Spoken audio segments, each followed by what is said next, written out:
Leaning over Eon's shoulder from behind, I let my nose brush the blonde fuzz on the side of his neck. I breathed him in. Sweet apples from his bio-scrub, the hot, sweaty tang of anger, and the delicious, warm, sour, and sweet musk that's always, only Eonaton. We're both naked, so I can feel the heat of him even as he leans away from me. His powered assault suit hangs in front of him, spread eagle in its launch rack.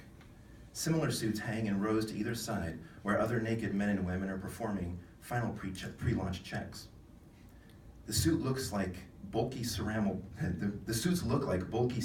bears, tacked to the rack and folded open as if dissected. Eonaton fidgets with one of the massive silver clawed gauntlets and refuses to look at me. Eon. I let my fingertips brush his back. He spins to finally glare at me. My heart aches to see his disgust, but I need to talk to him. You son of a bitch, Dibe, he snaps. Right before a launch, you drop this on me? I hesitate. I always hesitate. I'm gonna say something. Say I'm sorry. Say she meant nothing to me. Explain that I had no choice. He attacks my hesitation, biting off his words. You're just gonna stand there? You're pathetic, and you were mine. Eon, I didn't mean anything. It didn't mean anything, I swear. Sapphira is the alpha. How could I? Oh, you enjoyed it! His voice rings through the Starship Bay. I know the other troopers are listening. I know this is a bad time and place to talk, but I have to reach him. I flinch, remembering my time with her. God, no, Eon, honestly. She said it was Abby orders, that they're trying to breed a new saint, and you're the only wolf on board with a dick. Eon's neck and face flush with fury, but his scent is wounded. In the middle of the act, Sapphira had asked me to leave Eon. I can't tell him that. It's because I was converted by St. Christopher himself, and she's nothing, and I stop to look around. Worried your little bitch is listening from the bridge, he says, much too loudly. I lift a hand toward his shoulder. You're my mate. He jerks away from my touch. Am I? Funny, I don't remember a vow. That cut slices deep. He's right, but we have time, the rest of our lives, and our kind lives so long. I look at the floor and hesitate for the last time. Eon takes a step backward into a bulky armored boot, slips his toes in and slaps the heel in place. The top of the boot folds over his foot and locks it away. You'd best suit up, Beta Dibe. Eon steps his other foot in, triggering the same automatic response. We're moments away from launch, sir. As his suit hums to life, his face hardens, along with his heart. Eon, don't cut me out right before a fight. He levels a glare like loaded guns. With a growl, he snaps his arms back to the sides into the waiting embrace of his suit. The machine folds around him like a sea anemone swallowing prey. A huge wolf's head helmet seals him in. With a hiss and a click, he is walled off from me in every way possible.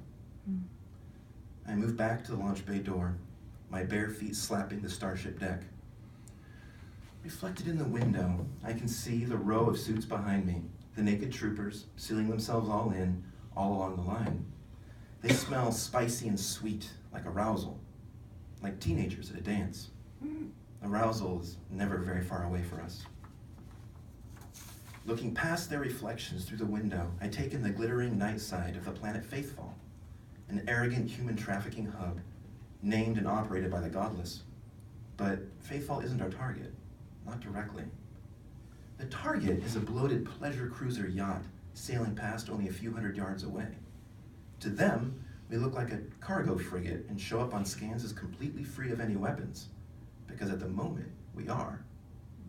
We scan as nothing but a largely empty cargo ship, people, unarmed robotic crew, and powered assisted vacuum suits. The yacht is painted with the yellow and black crest and colors of the Kaibo family. Flesh dealers, slavers. They're out here celebrating a marriage and a merger that will seat the Kaibos firmly as the masters of this entire stellar group. The ship is full of the rich, the powerful, and the elite of Faithfall. It's the perfect time to strike. And they have no idea we're coming. We're the church's secret weapon. The church has warned them to repent, but they refuse to stop buying and selling humans like cattle, and to stop flesh-forging human abominations to use for their pleasure. After tonight, the bodies will be found and possibly torn apart. The church will take its credit, and many thousands will be saved. We do the Lord's work. It's dark work, like David slaying Philistines. But if good people do nothing, evil flourishes. Once humanity attained the stars, we became ungovernable. The frontier is simply too vast and always growing. Powerful, evil people are free to be monsters. We'll show the Kaibo family what monsters really are. The line of 24 power armor suits seems awkward with oversized boots, gauntlets, and helmets. My armor is the only one folded out like a Venus flytrap, waiting. I glance down the line at Eon's. His suit hangs cold and motionless, just like the others. I can't even smell him. I give my suit its final check. The ceremonial boots stand digitigrade, permanently up on their toes, tipped with rows of massive silver alloy claws. The outspread arms end in heavy gauntlets, with wide razors for fingers. My suit's no different than the rest, except for a wide red bands painted around the armor's biceps and thighs, and a red helmet. They mark me as the leader in colors that even a beast can understand. Down the middle of the helmet and across the wolf's face, from forehead to the tip of the nose, is emblazoned our order's cross. The Alpha is the only one of us who remains on the ship. She's on the bridge with the familiars, wearing her mirrored suit that keeps her shielded from the light and therefore sane, but also cut away from the mission. Whenever I get into my armor, I feel out of place, like a little boy trying on daddy's shoes and jacket. The suits are bulky and heavy and almost impossible to move in normally. I turn and step backwards into it, and it folds around me and holds me. Once inside, all I can do is look through the huge helmet's visor. Again, that sense like I'm a child playing with something not meant for me. But my dad is dead. By my teeth. I can still remember his taste. But Bishop Miriam says it's not our fault. I know I have no control, but no matter what she says, it's hard to believe. She says that we only need to worry about the times we're us, that there's nothing to forgive, that this is a curse. And when I lose myself, what about when I lose myself, though? Will God really forgive me? Does he care? Will Eon forgive me? My thoughts always meander like this when I hang from the rack and wait, unable to move. Our ship begins to move in an arc around the yacht, keeping it centered in front of the launch bay. The long bay doors fold open onto raw space. As the ship orbits the yacht, the shining white disk of Faith Fall's full moon slides into view, bathing the inside of the launch bay with potent light. A wave of anxious heat floods through me. The wave washes my entire body in pulses, each one stronger than the last, and my suit grips me. I start to convulse while my bones snap, grow, and reknit. I feel every single one. My last conscious thought, as my body tears itself into my werewolf form, is that this must be what birth is like, with all the blood and screaming. All of this raw potential wrapped into a single, brutal moment. Dragged from murky depths of something like sleep, I jerk awake, heaving, my head aching with a piercing pain in my side. I am in my human skin again. Everything aches. I'm in a dimly lit room, lying on a bioreactive metabed. A familiar looms over me, its outstretched wing-like secondary arms warming me and bathing me with healing radiation. Familiars are our glittering gold-plated robotic servants. They pilot the ship and do everything we can't, like stay sane in moonlight. They're our guardian angels. Captain David, it says softly, I am Familiar Gabriel. You have awakened more quickly than we expected. How do you feel? Where's Eon? Gabriel backs away as I sit up, and sharp pain lances my side. I grip the wound tightly, wincing. I'm bleeding. Looking around, I see the other beds with shapes lying on them, but they lie in shadows. The only light in the room is on me, on my bed. The rest retreats into darkness. So many of them. The smell finally registers. Death. These are my packmates. They aren't wounded. They're dead. Turning my head slowly, I count 20 bodies, almost the entire pack. Gabriel wheels from my bed, folds its wings into its back, and retracts itself to more or less human height. With a bow of its sensor halo cluster, it intones, I am sorry, Beta Captain David. Ionaton didn't make it back. He isn't here, Beta Daib. I flail my arms, catch the edge of the bed, and I try to stand. Where is he? The agony in my side has passed my stomach and expanded up into my chest. I'm panting. Please believe us. You need to lie down. The wound in your side is silver.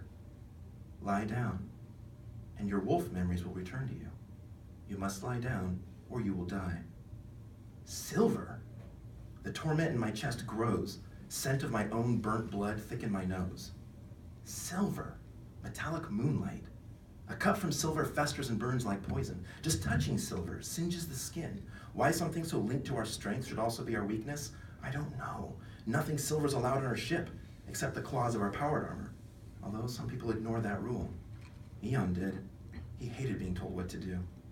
I think of him, his face, and tears flow down my cheeks. Gabriel holds his shimmering wings over me again, and the pain lessens to a throb. I breathe in ragged, jagged breath and force myself through the steps of remembrance. I have to, for Eon. I love you, Eon had said to me. We were standing on a small stone walking bridge over a koi pond among luxury custom halves in the moonless world of Florin. It was our first real vacation. Well, I love you too. I grinned down at him. He's only about an inch shorter than me, but I'm bulkier, and I like to imagine I'm a lot bigger. Yeah, big dog, he said with that damn smirky smile of his, but you'll never vow. I hesitated. He kissed my hesitation away, and my breath with it. His kiss was deep, and he tasted sweet, and like Eon's mouth always tastes. I breathed him in, smelling the blueberry wine he'd had with dinner. Under that, he was sweet and sour and savory all at once. I could live off his musk. I felt his heat and his heart beating fast, and my own blood flowing. I ground into him, and he laughed and pulled away, blue eyes sparkling in the starlight as he looked around at the halves. There are people everywhere, he said with a hushed voice, still grinning. Let's give him a show. I ground into him again. He smiled up at me, the stars in his eyes, and said, big dog. My grin slipped. Something in his voice. He's never this serious. I mumbled, Eon? I wish I'd come up with a good nickname for him. Anything I thought of always sounded so stupid. He interrupted my mental ramblings by holding up something wrapped in red cloth, and my nose itched. Eyes wide, I opened it. Inside lay a long silver knife with the slashed colors of St. Christopher raised in the silver hilt. He looked sheepish. His sarcastic and confident shell gone, he was just a boy in love. I'm giving you my life type. I know you're not ready to vow, and that's okay. We will someday. But now, you have my life. I figure giving you the thing that's scariest to me shows how much I trust you. I dropped the knife and wrapped him in my arms, feeling his face crush against the side of my neck. I love him more than I can say. Gabriel's voice cut through the memory. Beta died. Your theta and delta waves show a slip into nostalgia. It is important that you remember the recent battle. Now. I look up at Gabriel, vision blurred with tears. I can't remember, I say. I can't focus. With a softness and empathy in his voice that I didn't know familiars could express, Gabriel says, let me help you, Beta died. You have suffered, I know, but you must fight through this, quickly. Begin your remembrance, and I will help. With that, a soft blue light radiates from Gabriel and fills the room. My panic loses its ragged edge, and I slip into a deep remembering. I remember changing into my true form, my body ripping apart and growing, with my armored suit expanding right along with me. I can remember that I felt pain, but that's it. You see, werewolves are only memories. When we sink into the trance of remembrance, there's a sense of finally being what we really are. When we're pretending to be human, we pretend to make choices just like everybody else. Is any choice free from your past? From what you hunger for? Just like humans, we walk through our days thinking that we're thinking. But when we're the wolf, that part exists only in memory. It's like waking up the morning after a night of heavy drinking, remembering a fight you had, and not being sure why you did or said what you did or said. But, just like the morning after, you wonder if what you did is really a window into what you actually want deep down. My fingers and toes snapped and extended into claws, that filled the boots and gauntlets perfectly. My skull split, my nose and jaw punched forward, while my screams gargled into roars. My ears wrenched their way up the top of my head and slid flawlessly into the armored pyramids waiting for them. My tailbone popped, lengthened, then exploded with fur out behind me into the flexible tail of the suit. Slathered over everything was my smell, that kind of delicious stink that humans wrinkle their noses at in public, but savor in private. With a soundless blast, we were shoved hard from behind and hurled out of the launch bay into the glittering void, towards the fat-bellied yacht. I flung my arms out wide, silver claws splayed. Inside my helmet, I tried to howl, but my mouth couldn't open all the way, and all that came out was a lusty growl. I never feel so alive as when I'm in my wolf skin. We slammed into the side of the ship like spears into a mammoth, tearing through the yacht's hull, and augured our way in.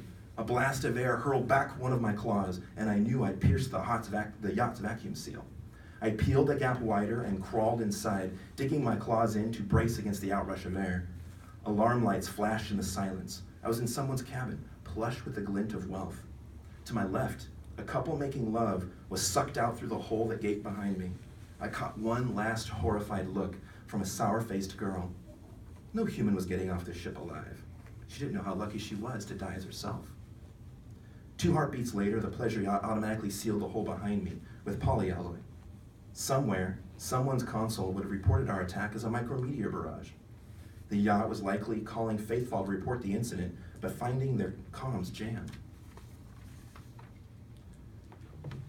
Once my suit sensed the air pressure had returned to normal, the lower forward half of my helmet retracted and my ear shields fell away. I let my jaw relax and fall open, tongue lolling, tasting the air. I smelled cinnamon, heavy floral perfume, the earthy stink of human passion, and a lingering sour hint of terror.